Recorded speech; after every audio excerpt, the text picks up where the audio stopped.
हरे कृष्णा, हर हर महादेव। तो आज का ये स्पेशल वीडियो आ रहा है आप सबके लिए on the glories of Lord Shiva, क्योंकि आ रहा है एक बहुत ही विशेष फेस्टिवल और इस विशेष फेस्टिवल का नाम है महाशिवरात्रि।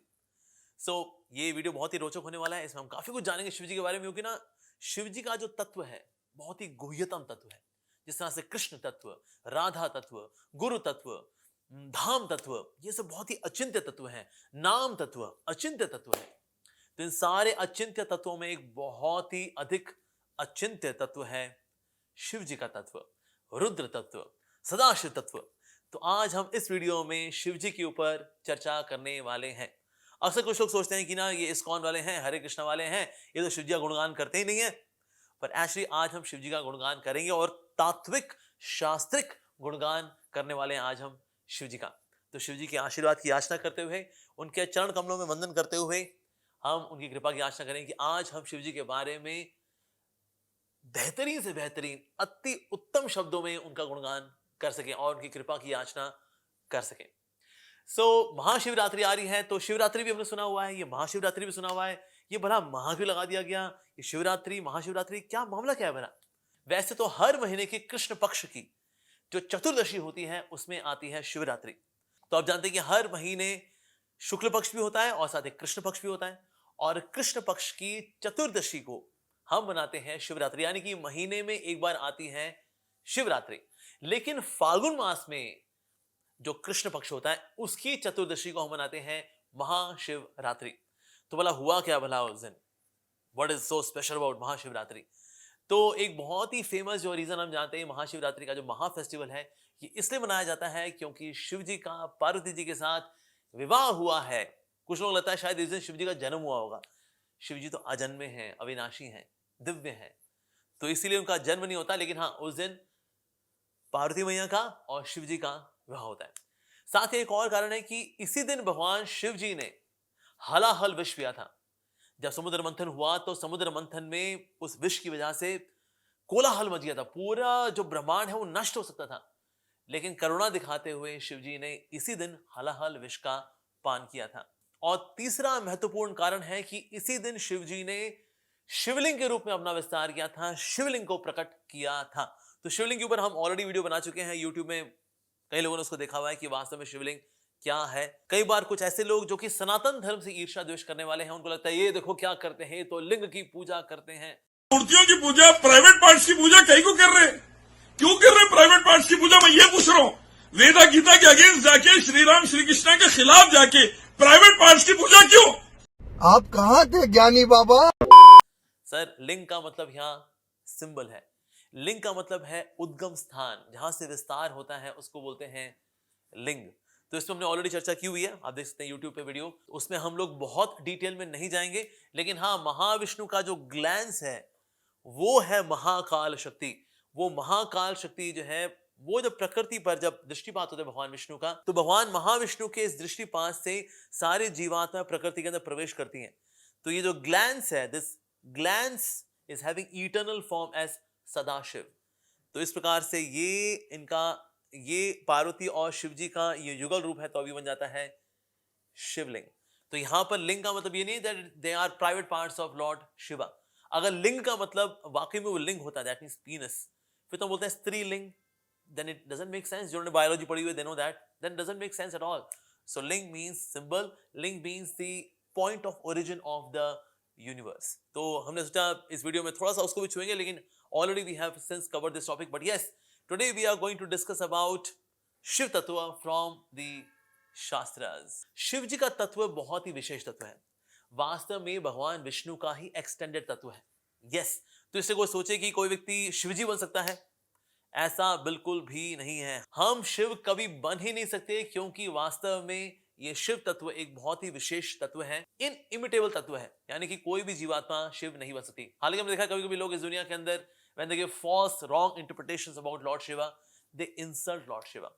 जैसे मैं एक साधु महात्मा जी को सुन रहा था, तो वैसे तो वो गुरु माने जाते हैं, इंटरनेट के ऊपर काफी काफी विख्यात भी हैं, लेकिन उनके अनुसार शिव जी हैं नथिंगनेस।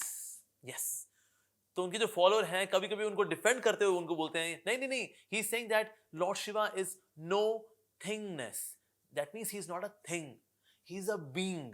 अरे बाबा ये तो सबको पता ही है that he is a being, he is not a thing. So to say he is no thingness, and that's why he is mentioned as nothingness. Well ऐसा नहीं है, he is not that he is nothingness. हाँ ये कह सकते हैं कि उनमें कोई मटीरियल तत्व नहीं है, there is no matter present in his divine form, ये कहना सही होगा। लेकिन हम कहें कि वो नथिंग है या नथिंगनेस पर्सोनिफाइड है, no, it is wrong. Somewhere it is an insult of Lord Shiva. Although such people they say that we are slaves of Lord Shiva, but that Lord Shiva is nothingness, is an insult, because Lord Shiva is Satchidananda Vigraha. उनका तो divine form है, yes. तो ऐसे divine form वाले Lord Shiva को अगर को बोले ही is nothingness, is an insult. और कुछ ऐसे भी हैं जो कि मान बैठे हैं कि ना हम भी शिव जी बन सकते हैं। शिव वो जो कि संसार को छोड़ चुके हैं, जिसने सब प्रकार की आसक्तियां त्याग दी हैं। तो ऐसी स्थिति को जो अचीव करने वाला व्यक्ति है वो कहलाता है शिव। तो यानी कि अगर आपने भी संसार के मोह को त्याग दिया है, आसक्तियों को त्याग दिया है, तो आप भी शिव बन सकते हैं। और ये अपने आप में रॉन्ग कंसेप्शन है, यस। और ऐसे कई फिलोसफर्स हैं जो कि शिव बनना चाहते हैं कि तपस्या करेंगे, साधना करेंगे और फिर एक दिन हम शिव बन जाएंगे, यस। अच्छा तो उसके लिए आप क्या करते हैं?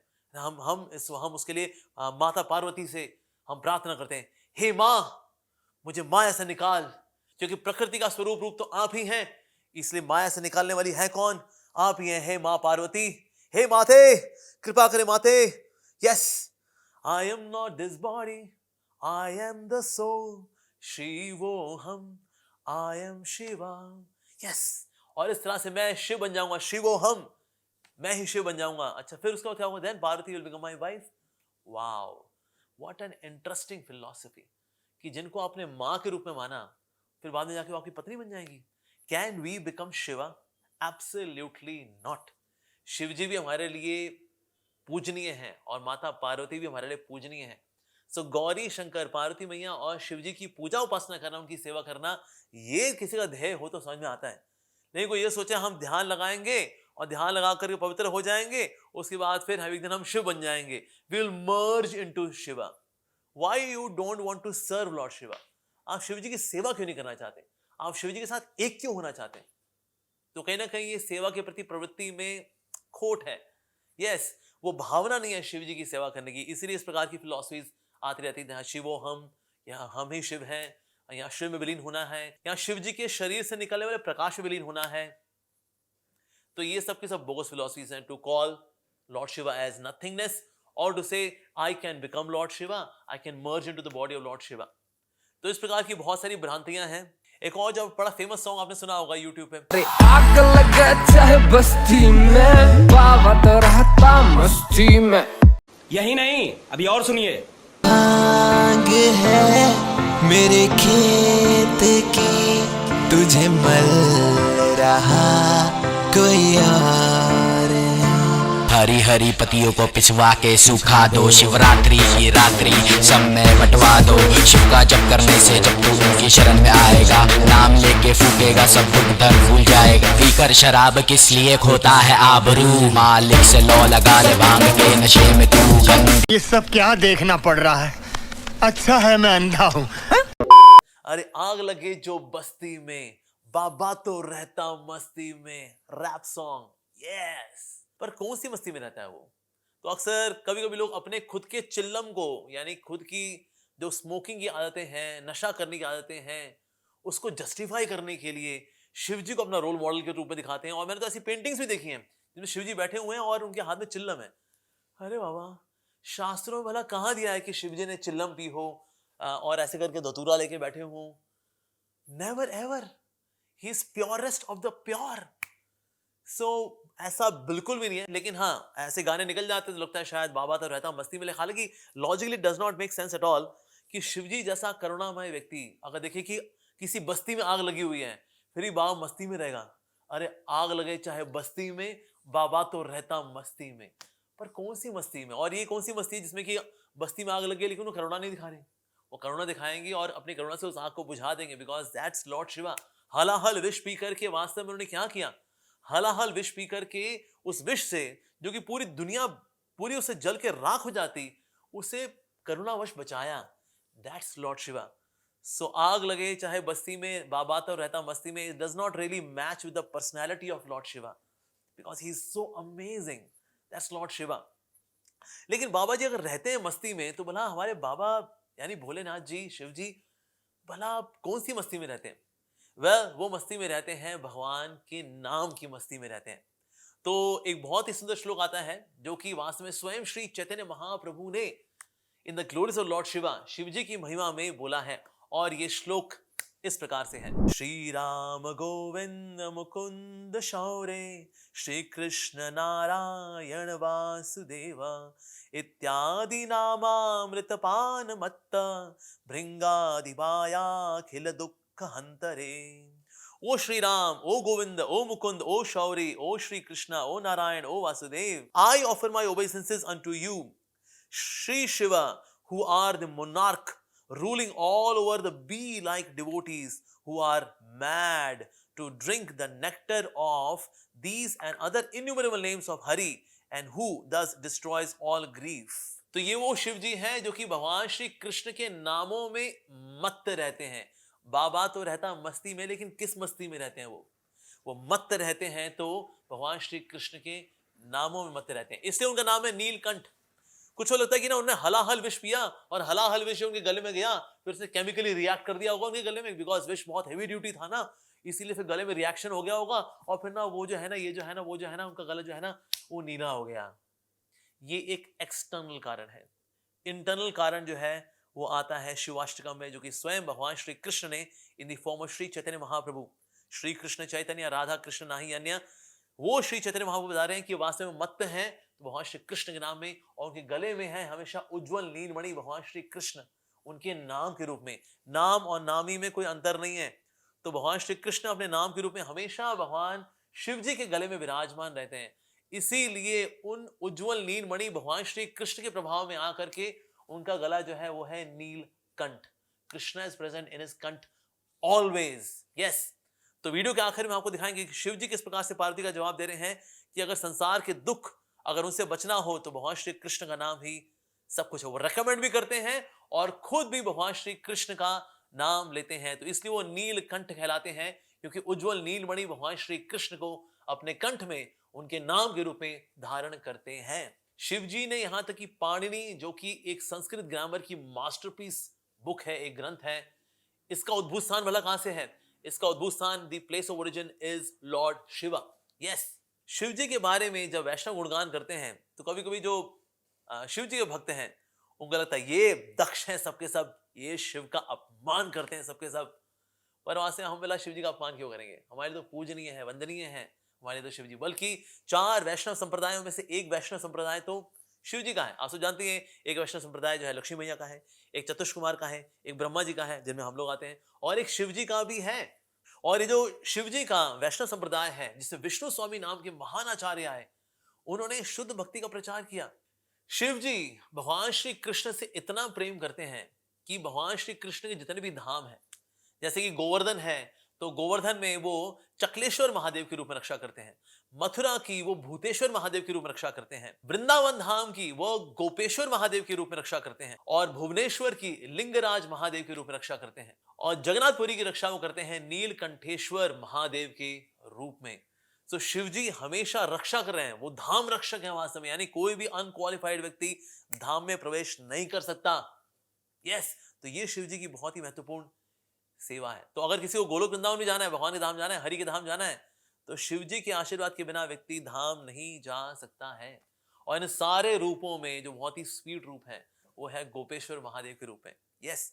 ये वही शिव जी हैं जो कि चाहते हैं कि भगवान श्री कृष्ण की जो रास लीला है, जिसमें पूरे ब्रह्मांड से परमहंस शिरोमणि वैष्णव भक्त गोपियों के रूप में उपस्थित होते हैं भगवान श्री कृष्ण के साथ रास में नृत्य करने के लिए.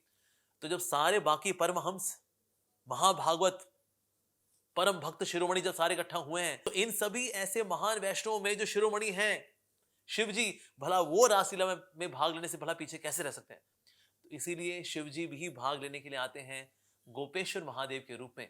यस. पूर्णमासी जी से वो प्रार्थना करते हैं और फिर पूर्णमासी जी की कृपा से शिव जी गोपी का रूप धरते हैं और भगवान श्री कृष्ण के साथ वह नृत्य भी करते हैं रासलीला के अंदर. तो गोपियां थी, उनको डाउट हो गया इतनी लंबी चौड़ी गोपी भला कहां से आ गई। उनको ऐसा डाउट हुआ तो सबके सब इकट्ठे हो गई, अरे ये कौन है भला, ये कहां से आ गई। तो कृष्ण का अरे अरे शांत हो जाइए, शांत हो जाइए, ये और कोई नहीं है, ये महादेव हैं। यस, ये गोपेश्वर महादेव हैं। गोपेश्वर का मतलब है गोपियां जिनकी ईश्वर, यानी गोपियों के की जो वंदन करते हैं, उनको निहारते हैं कि क्या भक्ति है इनके कृष्ण के प्रति। उस भक्ति को निहारने वाले हैं गोपेश्वर महादेव। और शिव जी का जो आदि रूप है वो है गोपेश्वर महादेव के रूप में। गोपेश्वर महादेव के रूप में रह करके फिर ये अपने आप को एक्सपैंड करते हैं, तो सदाशिव के रूप में भी करते हैं, रुद्र के रूप में भी करते हैं, शंकर के रूप में, शिव जी के रूप में, इन सारे रूपों में विस्तार करते हैं। But what is the original form of Lord Shiva? The original form of Lord Shiva is in the form of Gopeshwar Mahadev.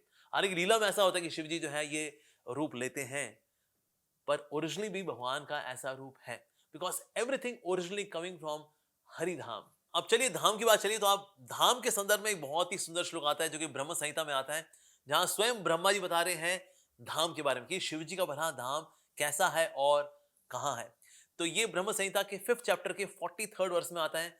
तो ये श्लोक आप देख सकते हैं आपकी स्क्रीन पे। गोलोकनाम्नि निज धाम्नि तले च तस्य देवी महेश हरिधामेषु तेषु तेषु ते ते प्रभाव निश्चया विहिताश्च येन गोविंदमादि पुरुषं तमहं भजामि। Lowest of all is located Devi Dham, that means material world, ये संसार।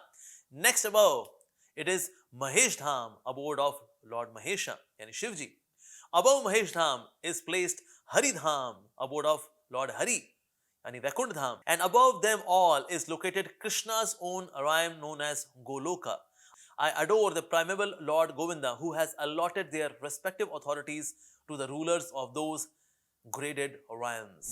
तो यानी भौतिक जो जगत है ये तो है देवी धाम, ये तो हमारी प्रकृति है, तो प्रकृति इज देयर एज देवी धाम। तो प्रकृति यानी भौतिक प्रकृति के परे जो पहला धाम है, दिव्य धाम है, वो है महेश धाम। तो ये जो धाम है शिव जी का यानी महेश धाम, इसके 2 पार्ट हैं। इसका एक पार्ट है जिसको बोलते हैं महाकाल धाम, और दूसरा जो पार्ट है उसको बोलते हैं सदाशिव लोक।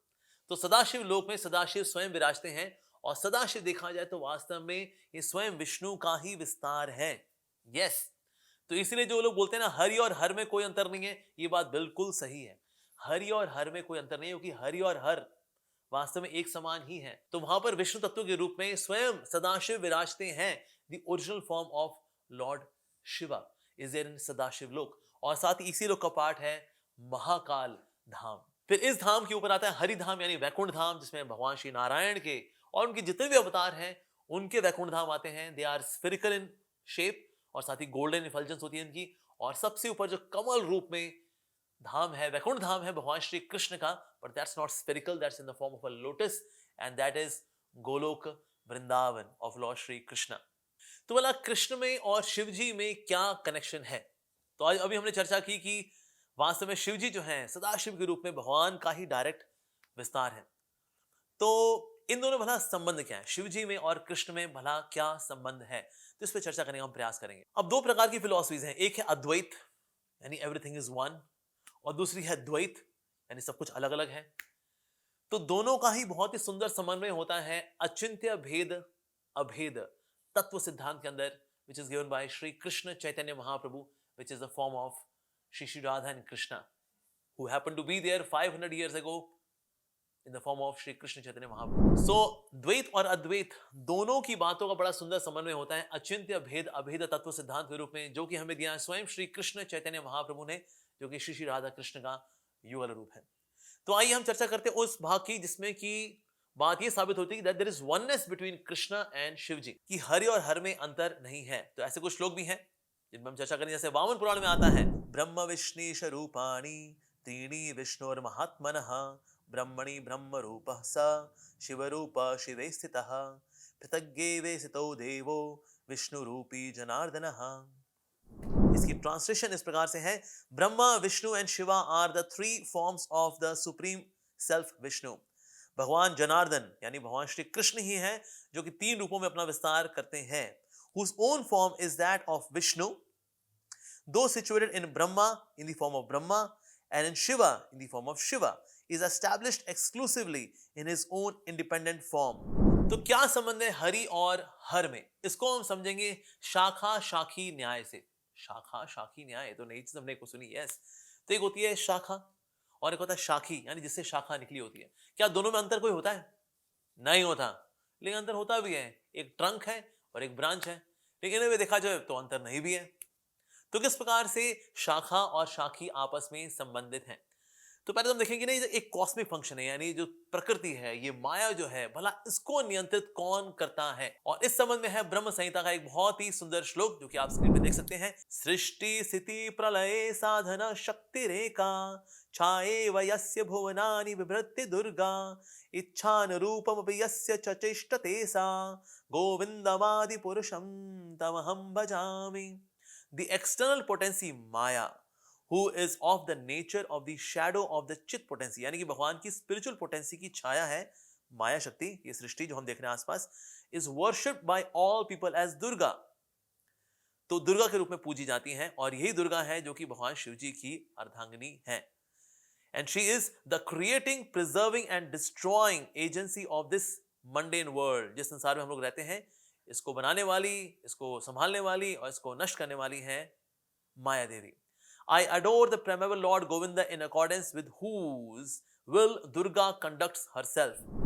So अगर माया शक्ति कोई कार्य करती है, यानी कि सृष्टि करती है, उसको मेंटेन करती है, और साथ ही फिर प्रलय यानी कि उसको नष्ट भी करती है, ये सारे कार्य करती है, तो इच्छानुरूप किसका है भला? भगवान श्री कृष्ण। तो भगवान श्री कृष्ण के अनुरूप रह करके ये सारे चेष्टाएं, ये सारे कार्य माया देवी कर पाती हैं। ओके, तो अब एक कॉस्मिक फंक्शन, यानी कि ब्रह्मांड को चलाना, ये दुनिया को चलाना, ये भगवान चलाते हैं। माया जो है इनके अंडर में कार्य करती है। तो भगवान क्या माया के टच में रहते हैं? क्योंकि अगर माया को चलाना तो माया के टच में रहना पड़ेगा ना।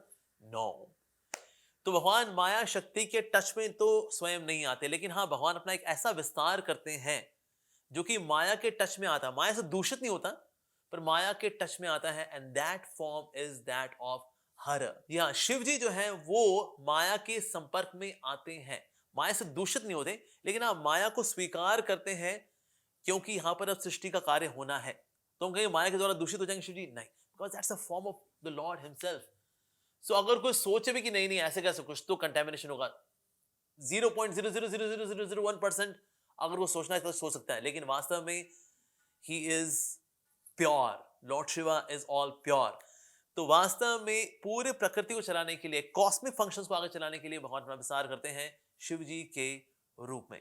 तो इसी संदर्भ में हम अगला श्लोक, तो अगला श्लोक इस प्रकार से है। क्षीरम यथा दधि विकार विशेष योगात् संजायते न हि ततः पृथक् अस्ति हेतु यशंभुतामपि तथा समुपैति कार्यात् गोविंदमादि पुरुषम तमहं भजामि।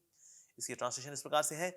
Just as milk is transformed into curd by the action of acids, but yet the effect curd is neither same as nor different from its cause with milk, so I adore the primeval Lord Govinda, of whom the state of Shambhu is a transformation for the performance of the work of destruction। तो यहाँ पर एक बहुत ही सुंदर analogy के माध्यम से बताया जा रहा है कि जिस प्रकार से दूध से आता है दही, जैसे हम देखा दूध लेते हैं, दूध में हल्का सा खट्टा मिलाते हैं, तो क्या होता है, फिर वो दही के रूप में परिवर्तित हो जाता है।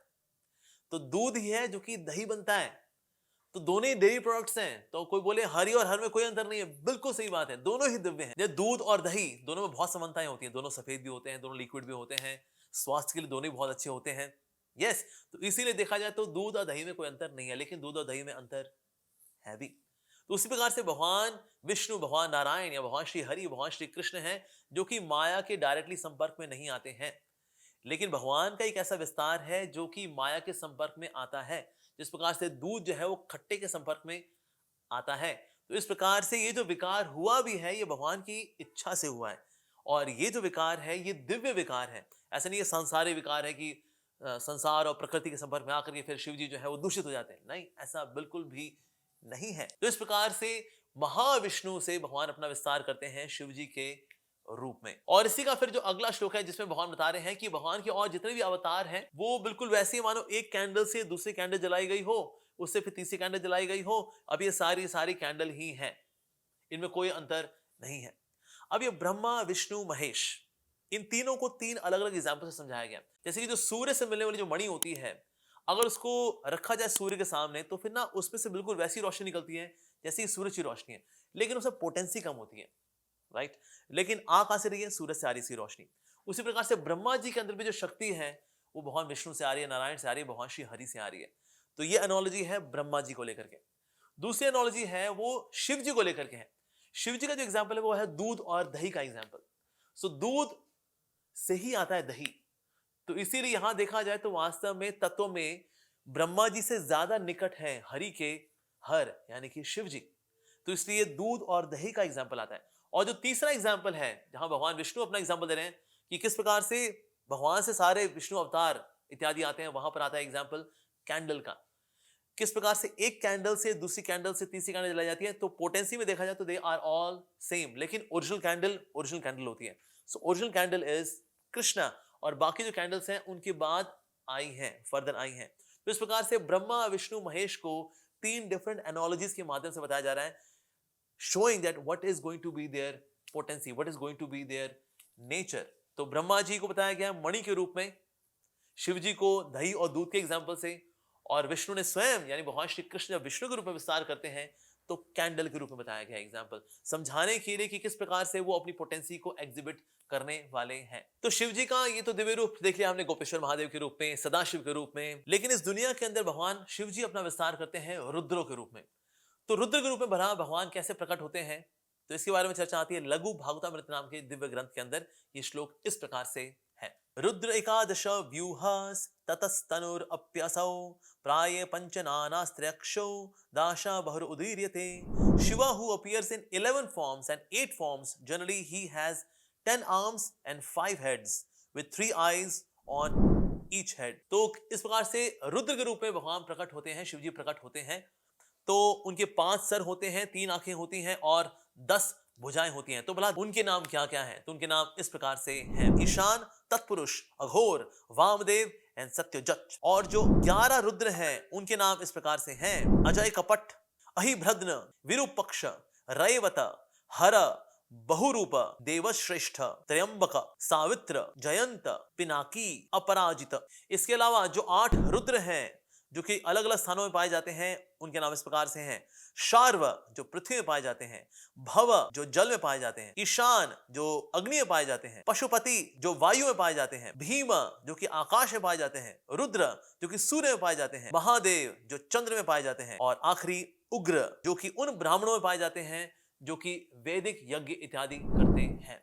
शिव जी जो रुद्र के रूप में अपना विस्तार करते हैं, तो भला इनकी उत्पत्ति कहां से होती है, तो इस बारे में भी लघु भागवतामृत के अंदर बड़ा सुंदर श्लोक आता है। इस प्रकार से है, विधेर ललित जन्मस्य कदाचित कमलापते कालाग्नि रुद्र कल्पन्ते भवेत संकर्षणादपि। Sometimes he is born from Brahma's forehead. जब चतुष कुमारों ने विवाह करने से मना कर दिया, गुस्से में जब आए ब्रह्मा जी तो उनकी भ्रुकुटी से निकले Rudra. And other times from Vishnu's forehead, and at the kalpa's end he is born from Lord Sankarshan as the fire of time। अब शास्त्र के लिए देखा जाए तो कुछ ऐसे शास्त्र भी हैं जो कि शिव जी का गुणगान करते हैं, कुछ ऐसे शास्त्र भी हैं जो कि अग्नि का गुणगान करते हैं, ब्रह्मा जी का गुणगान करते हैं, देवी माँ का गुणगान करते हैं, और बाकी विष्णु का, भगवान श्री कृष्ण का गुणगान भी करते हैं। तो लोग कंफ्यूज होते रहते हैं, भला तो फिर किस शास्त्र को फॉलो करने वाले हैं? तो अक्सर लोग कंफ्यूज होते रहते हैं कि हम भला किस शास्त्र को फॉलो करें।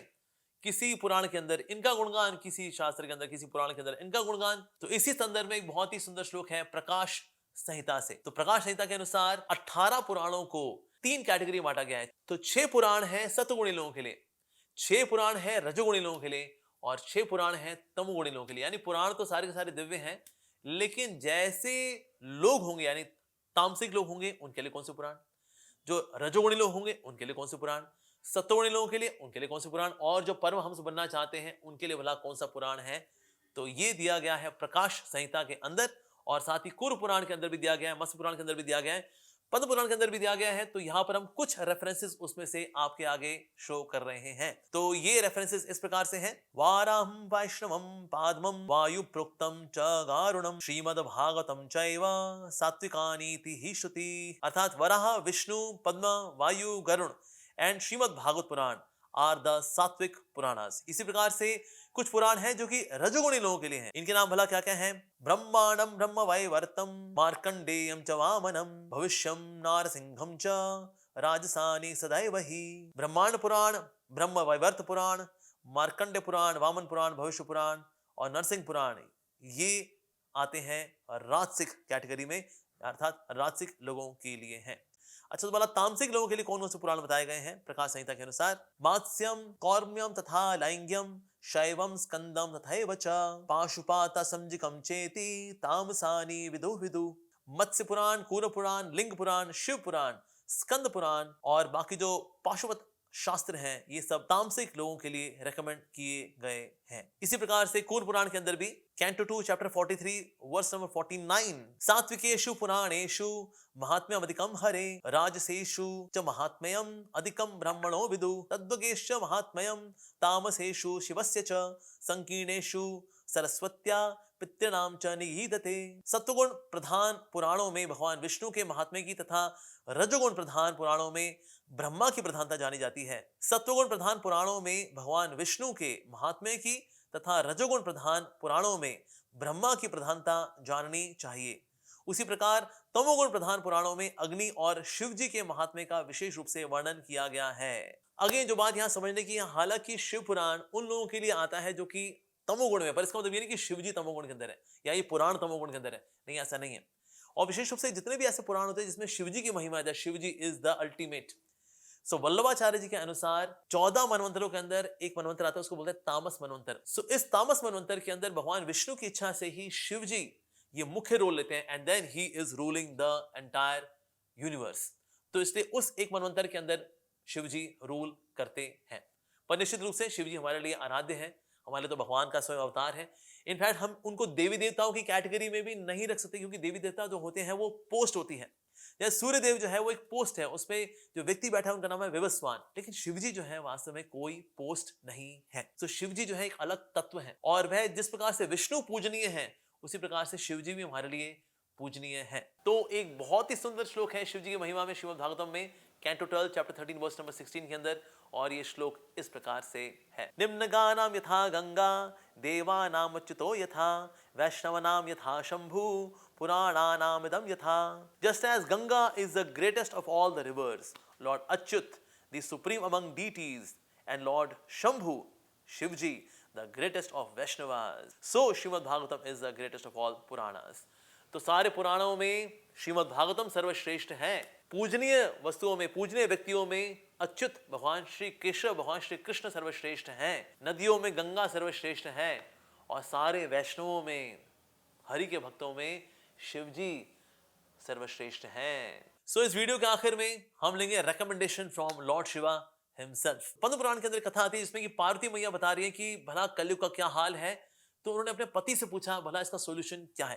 तो पार्वती मैया का सवाल जो है इस प्रकार से है। पार्वती उवाच घोरे कलियुगे प्राप्ते विषयाग्राहे संकुले, पुत्रदार धनास्त्यातेर तत्कथम धारते विभु, तदुपाय महादेव कथयस्व कृपानिधे।